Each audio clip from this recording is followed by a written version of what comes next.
आइए आज आप सब सुनेंगे निर्जला एकादशी व्रत की कथा और फिर सुनेंगे एकादशी माता की आरती। निर्जला एकादशी का व्रत, जो कि ज्येष्ठ मास शुक्ल पक्ष की एकादशी तिथि के दिन इस व्रत को धारण किया जाता है। इसे भीमशैनी एकादशी के नाम से भी जाना जाता है। इस व्रत को दिन रात्रि निर्जला रह करके धारण करना चाहिए। व्रत में अन्न और जल दोनों का त्याग करना चाहिए। इस दौरान भगवान विष्णु माता लक्ष्मी का पूजन करना चाहिए, कथा श्रवण करना चाहिए, व्रत में नियमों का पालन करना चाहिए, ओम नमो भगवते वासुदेवाय आदि मंत्रों का जप करना चाहिए। एकादशी की रात्रि जागरण करते हुए समय व्यतीत करना चाहिए और अगले दिन समय के अनुसार व्रत का पारण करना चाहिए। इस प्रकार व्रत को धारण करने से निर्जला एकादशी का व्रत, जो कि संपूर्ण एकादशियों के पुण्य फल को प्रदान करने वाली है, वर्ष भर की अगर कोई भी एकादशी न कर पाए, केवल एक निर्जला एकादशी का व्रत धारण करे तो संपूर्ण एकादशियों का पुण्य फल प्राप्त होता है। तो आइए सुनते हैं निर्जला एकादशी व्रत की कथा और अंत में सुनेंगे एकादशी माता की आरती। तो बोलिए प्रेम से भगवान विष्णु की जय, माता लक्ष्मी की जय, एकादशी माता की जय, सर्वदेवी देवता की जय। कथा के अनुसार एक समय महर्षि वेद व्यास जी महाराज युधिष्ठिर के यहाँ संयोग से पहुँचे। महाराज युधिष्ठिर ने उनका समुचित आदर सत्कार किया, अर्घ्य और पाद्य दे करके सुंदर आसन पर बैठाकर उनकी षोडशोपचार पूजा की। जब महर्षि सब प्रकार से निश्चिंत होकर बैठ गए, तब भीमसेन ने हाथ जोड़कर उनसे कहा कि हे भगवान, मैं बड़ी आपत्ति में पड़ा हुआ हूँ, दया करके आप मुझको इस आपत्ति से बचाइए। भीमसेन के ऐसे वचन को सुनकर महर्षि व्यास जी ने हंसते हुए पूछा, क्या बात है भीम, निसंकोच मुझसे कहो। भीम ने कहा कि हे प्रभु, महाराज युधिष्ठिर, धनुषधारी अर्जुन, विचारवान सहदेव और बहादुर नकुल एवं सौभाग्यवती महारानी द्रौपदी इत्यादि सभी लोग एकादशी का व्रत करते हैं और मुझे भी विवश करते हैं कि तुम भी एकादशी का व्रत करो। महाराज, आप तो जानते ही हैं कि भीमसेन का जीवन अन्न पर ही आश्रित है। एक दिन भोजन न करने की बात तो अत्यंत दुष्कर है। एक क्षण भी बिना खाए नहीं रह सकता। तब आप ही बतलाइए कि किस प्रकार यह मेरा धर्म संकट दूर हो। भीमसेन के ऐसे वचन को सुनकर व्यास जी ने कहा, मानव धर्म की संपूर्ण कथा तो मैं तुमको सुना चुका हूँ, साथ ही वैदिक धर्म की कथा तुम्हें समुचित रूप से सुनाई है और यह भी बतलाया है और समझाया है कि कली काल में वे समस्त धर्म कार्य करना असंभव नहीं तो कठिन और दुष्कर तो जरूर है। अस्तु मानव जीवन के कल्याण के निमित्त मास मास की कृष्ण पक्ष एवं शुक्ल पक्ष की एकादशियों का व्रत अवश्य ही करना चाहिए। बिना इन व्रतों को धारण किए प्राणी मात्र का कल्याण नहीं होता। महर्षि व्यास के ऐसे वचन को सुनकर भीमसेन अपनी धर्म भीरुता के कारण बेत के समान कांपने लगे और अत्यंत ही भयभीत होकर बोले कि हे प्रभु, यह तो ठीक है, परंतु व्रत का रखना और भूखा रहना तो मुझे मृत्यु से बढ़कर है, सो भी हर महीने में 2 बार। हे भगवान, अब आप कोई ऐसा व्रत बतलाइए कि जिससे ज्यों त्यों कर एक दिन भूखा रहकर ही मैं पापों से मुक्त हो जाऊं।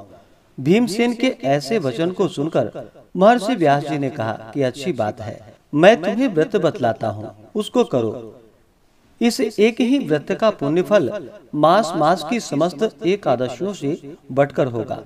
महर्षि के ऐसे वचन को सुनकर भीमसेन प्रसन्न हो गए और हाथ जोड़कर कहा कि हे प्रभु, कहिए और शीघ्र कहिए कि वह कौन सा व्रत है। महर्षि ने कहा कि व्रत ज्येष्ठ मास के शुक्ल पक्ष की निर्जला एकादशी का है। तुम श्रद्धा भक्ति सहित दशमी को सोते समय भगवान को प्रणाम कर उनकी मानसिक पूजा करो। हाथ जोड़कर अपने मन में इस प्रकार संकल्प करो कि हे प्रभु, कल मैं ज्येष्ठ मास के शुक्ल पक्ष की निर्जला एकादशी का व्रत करूंगा। मुझे शक्ति दो कि मैं अपने व्रत को पूर्ण कर सकूं। इस प्रकार प्रार्थना करके सो जाओ। दूसरे दिन निर्जला एकादशी का दिन होगा। बिना खाए पिए निराहार और निर्जल रहो। यहाँ तक कि आचमन इत्यादि में भी जल ग्रहण न करो।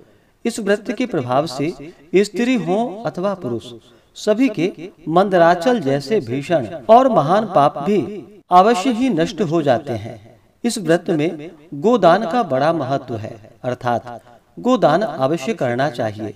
यदि कोई गोदान देने की सामर्थ्य न रखता हो, उसे तांबा, पीतल या मिट्टी का पानी भरा हुआ घड़ा, उसमें थोड़ा सोना छोड़कर और उसे नवीन वस्त्र में लपेट ब्राह्मण को श्रद्धा और भक्ति पूर्वक दान करना चाहिए। इस प्रकार जल दान देने एवं स्वयं व्रत समाप्ति तक जल न ग्रहण करने वाले प्राणियों को एक एक क्षण में कोटि कोटि गोदान देने का पुण्य फल प्राप्त होता है। उस दिन यह कार्य अर्थात यज्ञ, दान एवं जपादि कार्य करने वाले को अक्षय फल की प्राप्ति होती है। इस प्रकार श्री कृष्ण जी ने स्वयं कहा है। अतः फिर दूसरा पुण्य कार्य करने की क्या आवश्यकता है।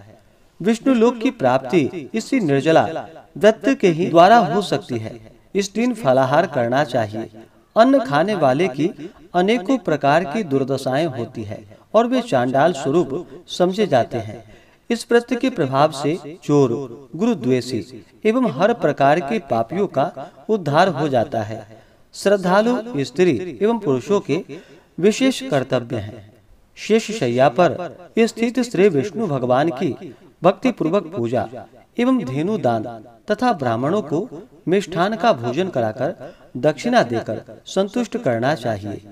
निर्जला व्रत रखने वाले को गौ, वस्त्र, छत्र, शैया, कमंडलू आदि वस्तुओं का प्रेम पूर्वक भक्ति सहित दान करना चाहिए।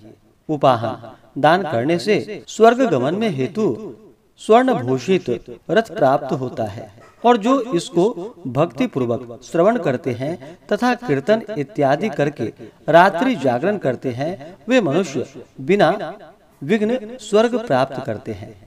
तो बोलिए प्रेम से भगवान विष्णु की जय, माता लक्ष्मी की जय। तो आइए सुनते हैं एकादशी माता की आरती। तो बोलिए प्रेम से एकादशी माता की जय। ओम जय एकादशी माता, विष्णु पूजा व्रत को धारण कर शक्ति मुक्ति पाता।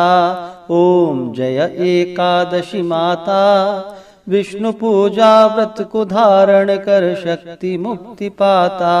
तेरे नाम गिनाओ देवी भक्ति प्रदान करनी, गण गौरव की देनी माता शास्त्रों में वर्णी। ओम जय एकादशी माता, विष्णु पूजा व्रत को धारण कर शक्ति मुक्ति पाता। मार्गशीर्ष के कृष्ण पक्ष की उत्पन्ना विश्वतारिणी जन्मी, शुक्ल पक्ष में हुई मोक्षदा मुक्तिदाता बन आई। ओम जय एकादशी माता, विष्णु पूजा व्रत को धारण कर शक्ति मुक्ति पाता। पौष के कृष्ण पक्ष की सफला नामक है, शुक्ल पक्ष में होए पुत्रदा आनंद अधिक रहे। ओम जय एकादशी माता, विष्णु पूजा व्रत को धारण कर शक्ति मुक्ति पाता। नाम षट तीला माघ मास में कृष्ण पक्ष आवे, शुक्ल पक्ष में जया कहावे विजय सदा पावे। ओम जय एकादशी माता, विष्णु पूजा व्रत को धारण कर शक्ति मुक्ति पाता।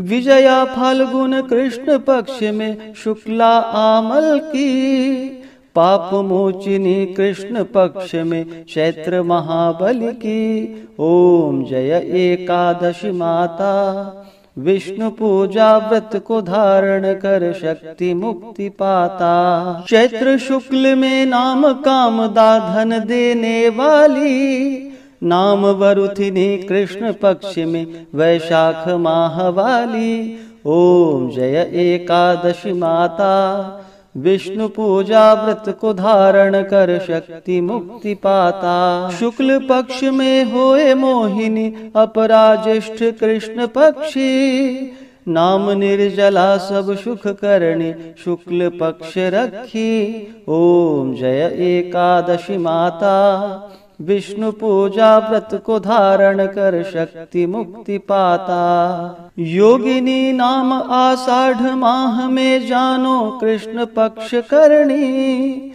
देव शयनी नाम कहायो शुक्ल पक्ष धरणी। ओम जय एकादशी माता विष्णु पूजा व्रत को धारण कर शक्ति मुक्ति पाता। कामिका श्रावण मास में आवे कृष्ण पक्ष कहिए। श्रावण शुक्ल में होए पवित्रा आनंद से रहिए। ओम जय एकादशी माता विष्णु पूजा व्रत को धारण कर शक्ति मुक्ति पाता। अजा भाद्रपद कृष्ण पक्ष की परिवर्तिनी शुक्ला। इंद्रा अश्विनी कृष्ण पक्ष में व्रत से भव सागर निकला। ओम जय एकादशी माता विष्णु पूजा व्रत को धारण कर शक्ति मुक्ति पाता। पापांकुशा है शुक्ल पक्ष में आप हरणहारी। रमा मास कार्तिक में आवे सुखदायक भारी। ओम जय एकादशी माता विष्णु पूजा व्रत को धारण कर शक्ति मुक्ति पाता। देवोत्थानी शुक्ल पक्ष की दुख नाशक मैया। पावन मास में करो विनती पार करो नैया। ओम जय एकादशी माता विष्णु पूजा व्रत को धारण कर शक्ति मुक्ति पाता। परमा कृष्ण पक्ष में होती जन मंगल करणी। शुक्ल मास में होए पद्मिनी दुख दारिद्र हरणी। ओम जय एकादशी माता विष्णु पूजा व्रत को धारण कर शक्ति मुक्ति पाता। जो कोई आरती एकादशी की भक्ति सहित गावे। जन गुरुदिता स्वर्ग कवासा निश्चय ही पावे। ओम जय एकादशी माता विष्णु पूजा व्रत को धारण कर शक्ति मुक्ति पाता। ओम जय एकादशी माता विष्णु पूजा व्रत को धारण कर शक्ति मुक्ति पाता। हाँ शक्ति मुक्ति पाता। तो बोलिए प्रेम से एकादशी माता की जय। भगवान विष्णु की जय। माता लक्ष्मी की जय। सर्व देवी देवता की जय। तो आशा करता हूँ कि यह आरती आपको अच्छा लगा हो। इसी प्रकार से ज्ञानवर्धक जानकारियाँ प्राप्त करते रहने के लिए हमारे इस चैनल पे अगर आप नए हैं तो चैनल को लाल बटन दबा करके सब्सक्राइब करें। साथ में बेल आइकन घंटी को दबाएं ताकि वीडियो का नोटिफिकेशन आपको समय से मिलता रहे।